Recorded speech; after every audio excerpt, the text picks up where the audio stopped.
Oke, sekarang kita bakalan bahas misteri pembunuh yang bernama Jack the Ripper. Oh iya, Jack the Ripper itu pembunuhannya terjadi sekitar 1800 lah ya. Ya, 130 tahun yang lalu. 1888. Tepatnya di London, Whitechapel. Jadi Jack the Ripper ini pembunuh berantai. Tapi banyak misteri dari kasus pembunuhannya dia yang sampai sekarang belum diketahui Betul siapa banget. yang pembunuhnya. Sampai sekarang itu nggak tahu siapa pembunuhnya, dan korbannya itu cuma berapa? 5 aja. Itu yang diketahui kan? Itu yang diketahui.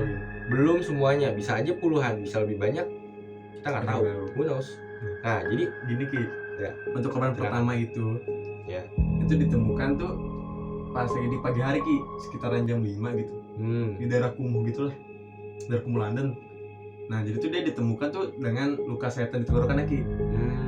2 sayatan dan perutnya tuh robek, nggak ada rahimnya. Berarti rahimnya diambil? Iya. Nah, diduga pembunuhnya ini atau Jack the Ripper ini, ya, dia tuh seorang dokter karena dia ngerti anatomi gitu. Karena ininya robekannya rapi, pengambilan rahimnya juga berarti rapi. Kayak dokter bedah? Iya, sejenis itu. Berarti dia tahu letak organ-organ. Tahu. Berarti dia kayak emang niatnya dia ngambil rahim itu loh. Kayak tahu bagian yang mana dia harus diambil. Oh gitu. Rapi katanya. Jadi tuh dia katanya ditemukannya tuh kondisinya tuh katanya terbunuhnya 30 menit yang lalu. Sebelum ditemukannya itu ya oleh seorang lelaki. Oh, berarti pembunuhannya itu baru setelah ditemukan. Jadi beranggapan masih ada di sekitar situ pembunuhannya. Banyak yang berasal di situ. Rapi juga ya. Tapi nggak ditemukan jejaknya. Dan ada banyak korban lainnya juga. Jadi di sini pembunuhannya itu ada 5 dan lokasi pembunuhan itu juga dekat-dekat jaraknya. Jadi di sekitar Whitechapel itu aja ya? Iya, sekitar situ aja. Dan cuma beberapa blok aja. Beberapa blok aja dari kasus pembunuhan sebelumnya. Benar. Di sini ada gambarnya juga. Ada gambar korbannya juga ya. Nah, jadi korban-korban dari Jack the Ripper ini tuh semuanya wanita. Cuma wanita. Dan itu juga mereka itu adalah wanita pekerja seks komersial. Saya singkat PSK. Jadi pada zaman tahun 1888 itu pekerja seks wanita tuh lagi marak-marak kayak di London ya. Marak-maraknya. Sekitar 1.200 wanita pekerja seks komersial di London waktu itu. Pas korban pertama ditemukan, beberapa hari kemudian tuh polisi tuh menerima surat Ki, yang isinya tuh kayak dia mengaku tuh dia tuh dari pembunuhnya. Cuman dia bilang tuh dia tulisannya tuh berisi sekitaran gini ya. Kayak aku tahu kalau kamu sudah menangkap orang yang salah, padahal aku masih di sini, masih belum ketangkap gitu. Sambil tertawa gitu. Waktu itu polisi salah nangkep. Pelaku yang sebenarnya belum ditangkap. Jadi Jack the Ripper yang sebenarnya tuh masih berkeliaran. Dia tuh masih korban pertama ditemukan ya. Iya. Nanti ada korban selanjutnya lagi Ki. Nah, ini ada korban selanjutnya ya. Iya. Jadi beberapa hari setelah korban pertama itu ditemukan korban kedua, dan motif pembunuhannya juga sama. Ya, seperti Merian tadi, korban pertama Merian tuh. Jadi korban kedua ini juga rahimnya juga diambil oleh Jack the Ripper ini.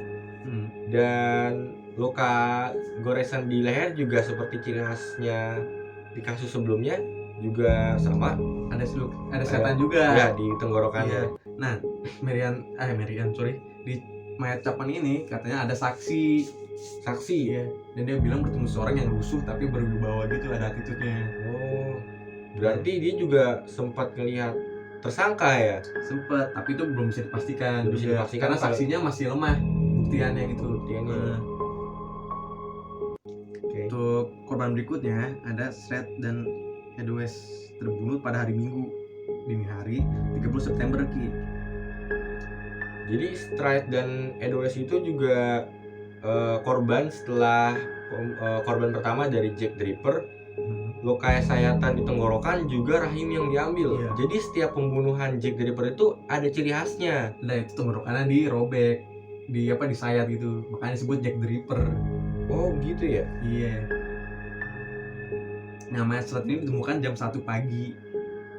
Jam 1 pagi. Jadi setiap pembunuhan dari Jack the Ripper itu selalu dilakukan di malam hari. Makanya minim saksi, jarang yang melihat.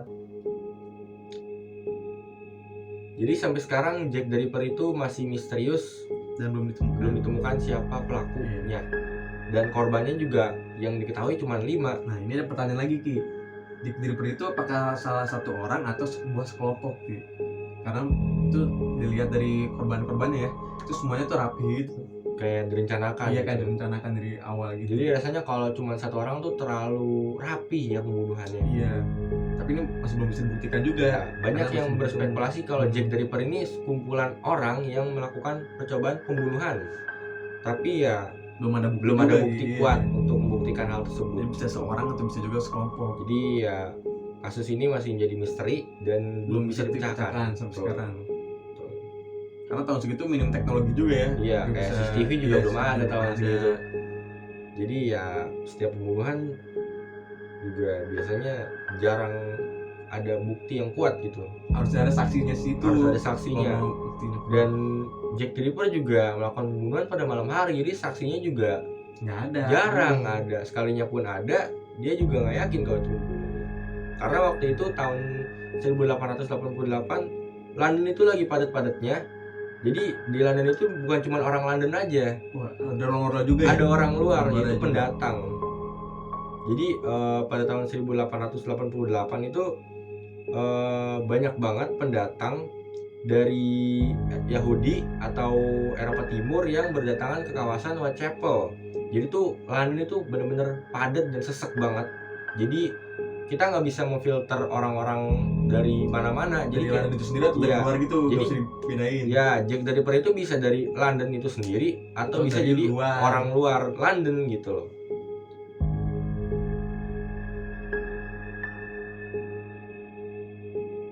Nah, sekarang yang selanjutnya kita bahas adalah teori konspirasi 27 Club. Nah, apa tuh Ki?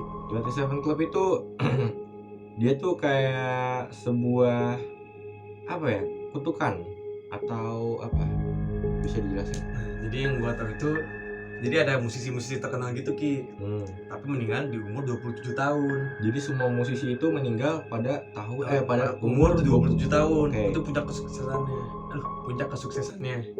Nah, katanya nih 27 Club itu ada sekte yang nuker jiwa lu ke iblis buat dapat harta, kesuksesan gitu, ketenaran. Tapi lu harus dibayar dengan nyawa pas di umur 27 tahun itu. Berarti mereka yang sukses itu karena hasil bertukar jiwa dengan iblis. Iya. Nah, contoh musisinya tuh kayak yang terkenal tuh Kurt Cobain, ada Amy Winehouse itu. Siapa lagi banyak lah pokoknya. Nah, yang terkenal itu adalah kematian dari yang paling konspirasi ya, Kurt Cobain. Nah, itu dia vokalis dari band Nirvana. Kalau kalian tahu Nirvana, nah itu dia Kurt Cobain. Jadi meninggalnya Kurt Cobain itu masih misterius ya. Iya. Jadi karena dia meninggal bunuh diri. Ya. Jadi menurut FBI, Kurt Cobain itu meninggal karena bunuh diri ya. Tapi banyak juga yang percaya kalau itu adalah sebuah pembunuhan. Nah, jadi karena meninggalnya nggak wajar. Dia tuh ditemukan oleh teknisi listrik. Jadi teknisi listrik tuh lagi benerin listrik. Dia menemukan sebuah mayat tergeletak di sekitar rumahnya. Nah, dia tuh kondisinya dalam memegang shotgun. Shotgun. Dan ditemukan dia tuh overdosis morfin. Narkoba, morfin. Jadi morfin. Kayak disuntik gitu. Di TKP tempatnya dia meninggal itu di sekelilingnya itu banyak suntikan morfin. Jadi kalau misalkan kalian tahu, morfin itu kan semacam kayak narkoba tapi suntikan, itu tuh banyak banget. Jadi anehnya gitu Ki, kan dia overdosis ya, otomatis dia kayak pasti pusing atau nggak kuat lemes gitu ya. Tapi kenapa dia bisa ngangkat shotgun yang berat dan dia menembakkan ke kepalanya itu. Nah, jadi itu yang kenapa orang percaya kalau itu tuh sebuah kasus pembunuhan. Karena bisa aja si Kurt Cobain ini overdosis tapi dibunuh dengan shotgun. Karena logikanya orang yang overdosis jalan aja nggak bisa. Iya, nggak mungkin dia bisa ngangkat senjata beratnya kan. Iya betul, apalagi buat narik pelatuknya itu susah.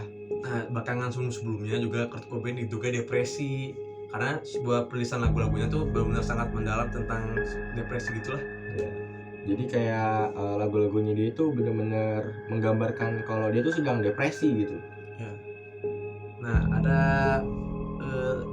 bukti CCTV yang musisi pertama 21 meninggal. Siapa Ki coba? yang pertama kali meninggal itu? Alexandre Levy. Nah, bisa dilihat nanti gambarnya. Jadi dia itu meninggal pada tanggal 17 Januari tahun 1892. Nah, sebab resmi kematiannya itu tidak diketahui. Iya. Nah, dia itu sebagai komposer. Dan dia juga mati di umur 27 tahun. Nah, katanya nih, ada yang ngeliat tuh dia tuh ngobrol dengan seseorang di lampu lalu lintas Lampu gitu. lalu lintas. Kayak sebatang selisih gitu. Nah, itu dikaitkan dengan 27 Club ini katanya. Jadi diduga Alexandre Levy ini mengobrol dengan iblis dan menukar jiwanya. Iya. Jadi dia melakukan perjanjian kepada iblis dengan menukar jiwanya dengan ketenaran dia. Jadi untuk sebuah bandnya. Betul. Jadi setelah dia tenar di umur 27 tahun dia tewas, yang berarti jiwanya diambil oleh iblis. Jadi contoh-contoh lainnya banyak ya yang meninggal. Contoh lainnya juga banyak. Tapi yang masih menjadi konspirasi saat ini ya Kurt Cobain itu yang akan kita bahas tadi, tadi kita bahas itu. Nah, selain itu juga banyak banget dari selain dari overdosis atau bunuh diri itu juga ada yang kecelakaan mobil, pokoknya kecelakaan kendaraan, bisa juga jatuh dari ketinggian. Contohnya Alexander Basslev, dia itu juga penyanyi musik. Dia tuh tahun 1988, dia penyebab kematiannya jatuh dari ketinggian, mungkin juga dibunuh. Jadi terbunuh atau matinya mereka juga banyak banget penyebabnya. Ada yang terbunuh, ada yang kecelakaan, ada yang overdosis. Jadi kan pada tahun itu kan narkoba kan nggak seperti sekarang ya, susah banget buat didapetin. Jadi dulu tuh masih bebas ya kan buat didapetin. Jadi banyak banget musisi-musisi yang meninggal karena overdosis gitu. Dan di luar sana legal kan? Legal, nggak seperti di Indonesia. Nah, dan yang terbaru itu tahun 2016, Thomas Vekte, dia itu kena kanker. Gitaris dari Server Blood. Dia itu juga mati di umur 7 tahun juga. Apakah itu sebuah kebetulan? Mungkin enggak. Apakah kenapa dipatokin 27 tahun? Iya, kenapa 27 tahun? Apakah teori menjual jiwa itu untuk ketenaran pada iblis itu nyata? Mungkin enggak. Enggak ada yang tahu. Nah, balik ke Kurt Cobain itu, kalau nggak salah kan setelah kematiannya kan diwawancara ya ibunya. Nah, ibunya itu mengatakan katanya awalnya itu semuanya baik-baik saja, tapi kejadian mengerikan itu terjadi setelah dia masuk ke klub sialan itu kan. Jadi yang dimaksud ibu dari Kurt Cobain klub itu sialannya itu 27 Club itu. Nirvana. 27 Club. Nirvana bandnya. Oh, Nirvana bandnya.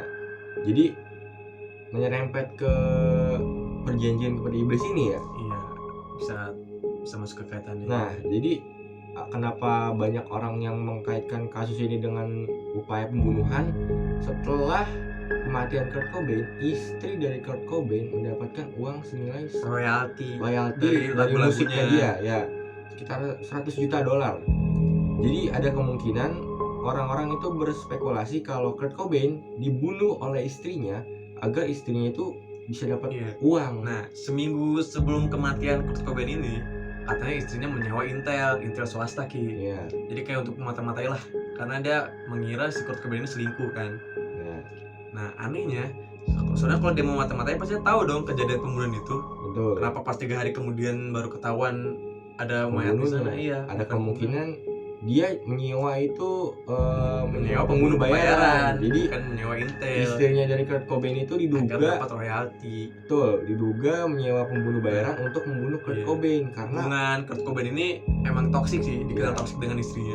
Jadi hubungan rumah tangga Kurt Cobain dengan istrinya ini tuh emang udah kurang baik gitu loh. Jadi sebelum kematiannya dia juga udah dia depresi dan hubungan rumah tangganya juga kurang baik dengan istrinya.